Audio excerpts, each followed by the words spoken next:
CMR Shravanam sale up to 61% off. అది ఇప్పుడు ఒక హీరోగా కెరీర్ స్టార్ట్ చేసి ప్రొడ్యూసర్‌గా కెరీర్ స్టార్ట్ చేసి రకరకాల సినిమాల్లో తను హీరోగా నంబర్ ఆఫ్ ఫిల్మ్ చేసిన తర్వాత యూ ఆల్ ఆర్టిస్ట్ కాంబినేషన్స్ కూడా చేశారు మీరు. కాంబినేషన్స్‌లో ఎక్కువగా చేశారు మీరు. ఎక్కువగా చేశాను. హ్మ్. శారద గారు, ఆ! జగ్గయ్య గారు, హ్మ్. ప్రభాకర్ రెడ్డి గారు, హ్మ్. తర్వాత రావు గోపాలరావు, అల్లు రామలింగయ్య గారు, హ్మ్. అంటే ఆ వీళ్ళందరూ ఒక హీరోలతో. హీరో శోభన్ బాబు గారు, హ్మ్. కృష్ణ గారు. నేను ఎక్కువ సెకండ్ హీరోగా చేశాను హీరోలతో. అదే. చిరంజీవి గారితో కూడా సినిమా చేశాను. హ్మ్. శోభన్ బాబు గారు, కృష్ణ గారితో 7-8 సినిమాలు చేశాను. హ్మ్. ఆయన నాకు బాగా లైక్ చేసేవాడు. హుహు. ఎప్పుడు అన్నదమ్ములు కొట్టుకోవటమే. హ్మ్. అవును. అదే సెకండ్ హీరోగా వాళ్ళ సినిమాలు ఎక్కువ చేశాను. ఎక్కువ చేశారు. కృష్ణ గారు అందరు హీరోలు చేశాను. రామారావు గారితో కృష్ణరాజు గారితో చేశాను. ఆ! ఆయనతో 2 సినిమాలు ఎన్నో చేశాను. రామారావు తోటి మాత్రం ఒకటి. ఒకటే. ఒకే ఒకటి ఏంటంటే మీరు అన్నట్టుగా అసంతృప్తి అంటూ నాకు ఆర్టిస్ట్గా ఏంట్రా అంటే హ్మ్. నాగేశ్వరరావు గారు మహానుభావుడితో చేయలేకపోయాను. ఓహో! హ్మ్. అదొకటే నాకు ఆర్టిస్ట్కి వచ్చిన అసంతృప్తి అంతే. నాగేశ్వరరావు గారితో వ్యక్తిగతంగా మంచి ర్యాప్. చాలా రోజు వాకింగ్కి వెళ్ళేవాళ్ళం, కలుసుకునేవాళ్ళం. హుహు. ఆయన సరదాగా అమ్మో చాలా జోకులు వేసేవాడు. అది ఇది అసలు ఆ సటైర్ లైట్‌లో వేయటంలో నాగేశ్వరరావు గారు. ఒక ఎక్కువ వాక్ చేసేవాడు కదా ఆయన. ఆ జూబ్లీ హిల్స్ ఎక్కువ స్కూల్ ఆ క్లబ్ చుట్టూ తిరిగేవాళ్ళం. హ్మ్. ఆ రకంగా ఏంటంటే బాగా ఉంది. అది హ్మ్. ప్రాబ్లం లేదు కానీ నటించలేకపోయినా. నటించలేకపోయినది ఒకటి. అలాగే ఇక మీరు చాలా అదర్ యాక్టివిటీస్‌లో కూడా చాలా యాక్టివ్‌గా ఉన్నారు. ముఖ్యంగా సినిమా ఇండస్ట్రీకి సంబంధించి చిత్రపురి కాలనీకి అలాగే ఫెడరేషన్‌కి అవును. ప్రెసిడెంట్‌గా చేయటం, అలాగే మూవీ ఆర్టిస్ట్ అసోసియేషన్‌లో సెన్సార్ బోర్డ్ మెంబర్‌గా ఇవన్నీ యాక్టివిటీస్‌లో మీరు మల్టీ యాక్టివిటీస్‌లో పార్టిసిపేట్ చేశారు.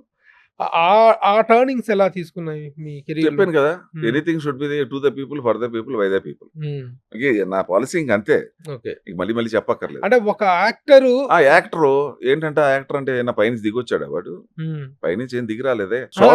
నేనది కాదు. ఒక హీరో స్థాయి కరెక్టే. తర్వాత ఒక ఇప్పుడు హీరో అండి, నాకు అవకాశం వచ్చింది కాబట్టి నేను పాలిటిక్స్ లో బీజేపీలో ఉన్నాను కాబట్టి అవకాశం వచ్చేసాను. పాలిటిక్స్ లో లేననుకోండి సపోజ్, హీరోగా సినిమాలో చేయటం, ఆర్టిస్ట్ గా సినిమాలు చేయటం, మనకి సోషల్ రెస్పాన్సిబిలిటీ ఉంటుంది. మనం 10 రూపాయలు సంపాదించేటప్పుడు ఒక 2-3 రూపాయలు ఆ పేద వర్గం, అట్టడుగున వర్గాల వాళ్ళకి ఏదో రూపేణా మనం హెల్ప్ చేస్తూ ఉండాలి. ఎందుకంటే ఈ మానవ జీవితం చాలా చిన్నది. It is after all 65-70 years. ఊహ వచ్చేటప్పటికి 10 ఏళ్ళు, మెచ్యూరిటీ వచ్చేటప్పటికి 35 ఏళ్ళు, ఆ తర్వాత బతికేది 20 ఏళ్ళు. లాట్ ఆఫ్ ఇది. అందుకే ఏంటంటే ఏదో మంచి చేయాలనుకున్నా. అయితే లక్కీగా నేను బీజేపీలోకి ఎందుకు వెళ్ళామని చాలా మంది క్వశ్చన్ వేశారు.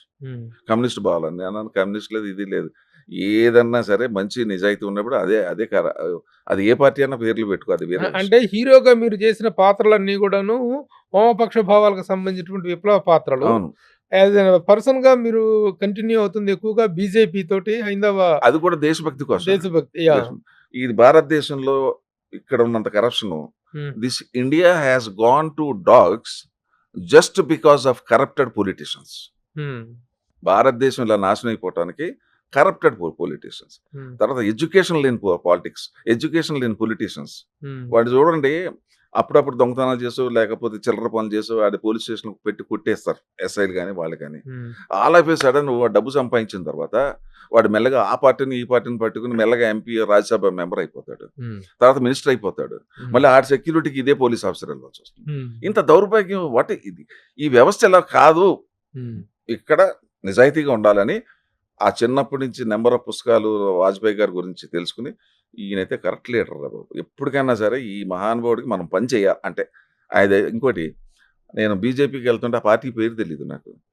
ఎల్లకెళ్ళకు ఆ పార్టీకి వెళ్ళొద్దు, అది భారతీయ జంజాల పార్టీ, అది బ్రాహ్మల పార్టీ, వెళ్ళొద్దు అన్నాడు. ఏమోనయ్యా ఎన్ని నాకు అనవసరం, ఆయన గురించి చదివాను, మహానుభావుడు. ఇప్పుడు మీరు అంటారు నేను బీజేపీ అని, నేను కాంగ్రెస్ వాళ్ళని ఎంత బాగా లైక్ చేస్తానో ఎవరికి తెలియదు. అసలు వాజ్పేయి కన్నా ముందు నేను సెల్యూట్ చేసేది లాల్ బహదూర్ శాస్త్రి. మళ్ళీ ఇక్కడ నా క్యారెక్టర్ రిసెంబ్లింగ్ ఏంటంటే నిజాయితీ, గ్రేట్ హంబుల్. ఆ నెక్స్ట్ సర్దార్ వల్లభాయ్ పటేల్, తర్వాత వాజ్పేయి. అంతే తప్ప ముందే నేను వాజ్పేయి అని చెప్పట్లా. నేను అనేది ఏంటంటే ఎక్కడ మంచి ఉంటే అక్కడ మనం వెళ్ళిపోవాలి. అంటే మీ ఇన్స్పిరేషన్ వాజ్పేయి గారు. వాజ్పేయి గారు కారణం పాలిటిక్స్ లోకి ఎంటర్ అవడానికి మాత్రం వాజ్పేయి గారు. ఆ తర్వాత okay, now you are continuing with the BJP. Yes. మీరు అనుకున్నటువంటి, మీరు ఎదురు చూస్తున్నటువంటి ఒక హానెస్టీ, నిజాయితీ, ఇందాక మీరు చెప్పారు, ఒక ఉదాహరణ చెప్పారు, రౌడీలు ఏ పోలీసుల చేతుల్లో దొరుకుతుండో ఆ పోలీసుల్ని సెక్యూరిటీగా పెట్టుకునేటువంటి దౌర్భాగ్య పరిస్థితులు ఉండబట్టే భారతదేశంలో ఈ కరప్టెడ్ పాలిటిక్స్ అనేటువంటివి. అలాంటి కరప్టెడ్ పొలిటీషియన్స్ బీజేపీలో కూడా ఉన్నారు కదా. అంటే పర్సంటేజ్ తీసుకోండి, మీరు ఎనీ స్టేట్ పర్సంటేజ్ తీసుకోండి, వెరీ లెస్ పర్సంటేజ్. అంది ఎంతో కొంత లేరు అనేది మాట మాత్రం అవాస్తవం. అది ఉన్నారు లేరు అని మాత్రం అనొద్దు. అది ఒక 5-10% ఉంటే ఉండొచ్చు. చాలా నార్త్ ఇండియాలో ఎక్కువ ఉంది. ఉదాహరణ మీకు ఏమీ లేదు, 2 ఎగ్జాంపుల్ చెప్తాను ఎక్కువగా వెళ్ళకుండా. యోగి ఆదిత్యనాథ్ తీసుకోండి, ఓకే, ఈయన తీసుకోండి, వాజ్పేయి గారిని తీసుకోండి ఫస్ట్. సెకండ్ ఇప్పుడు మోడీ గారిని తీసుకోండి, నాన్ కరప్టెడ్. ఎప్పుడైతేనండి అతను చాలా స్ట్రిక్ట్ గా ఉంటాడు, కిందంతా మీకు ప్రక్షాళన జరుగుతుంది, లంచాలు తీసుకోరు, మెయిన్ థింగ్. అది నేను నమ్ముతాను బాగా. సార్, మీరు ఇంత సంవత్సరాలుగా బీజేపీ పార్టీలో ఉన్నారు, మధ్యలో ఒక 10 years మళ్ళీ ఒక గ్యాప్ తీసుకున్నారు. అవును, సైలెంట్. ఎందుకు? సినిమాలలో కూడా అలాగే ఒక కెప్ట్ యువర్ సెల్ఫ్, 100% పాలిటిక్స్ కి కెప్ట్ యువర్ లేదు. మీరు అన్నది 2 రకాలుగానే కరెక్టే. పిల్లలు ఎదుగుతున్నారు, 17-18 ఏళ్ళు అయిపోయింది, సినిమాలు చాలా తగ్గిపోయినాయి.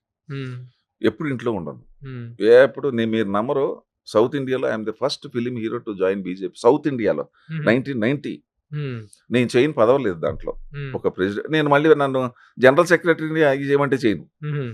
నన్ను అడిగారు మామూలుగా వైస్ ప్రెసిడెంట్, అవన్నీ వద్దు, నాకు పని చేస్తాను. నేను కొన్ని వేల మీటింగ్లు చేశాను. నేను తిరగని మండలం లేదు, నేను తిరగని విలేజ్ లేదు, especially Telangana. Okay, I was a star campaigner for 17 years, believe it or not. చేసిన తర్వాత సినిమాలు లేవు. మీకు తెలియదు ఏంటంటే హెవీ ఫైనాన్షియల్ లాస్. ఓపెన్ చెప్తున్నాను, ఓపెన్ హార్ట్ గా చెప్తాను, హెవీ ఫైనాన్షియల్ లాస్. పార్టీ పరంగా ఏమి సపోర్ట్ రాలేదా? పార్టీ అసలు సమస్యలు అట్లా డిస్కషనే రాదు. పార్టీ పరంగా న్యాయపేస్ కూడా ఎవడో ఖర్చులు కూడా ఎవరు. మీరు సొంత ఇది పెట్టుకొని తిరగాల్సిందే. ఆ టూర్ ప్రోగ్రామ్స్ అంతా they will take care.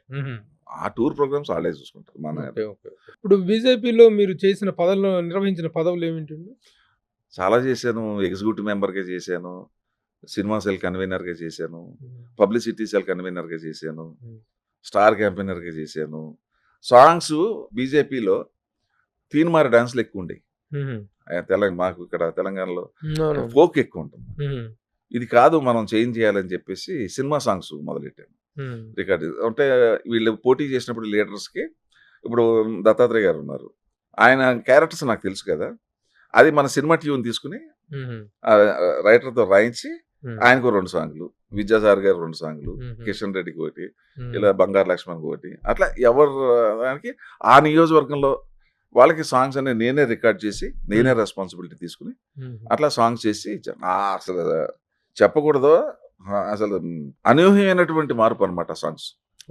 But little budget, మనకి డబ్బున్న పార్టీ కాదు కదా, చాలా ఆ రికార్డింగ్ లోనే ఏదో మొత్తానికి 7 సాంగ్లు 5 సాంగ్లు 10 సాంగ్లు చేసేసి ఇచ్చేసేవాడు.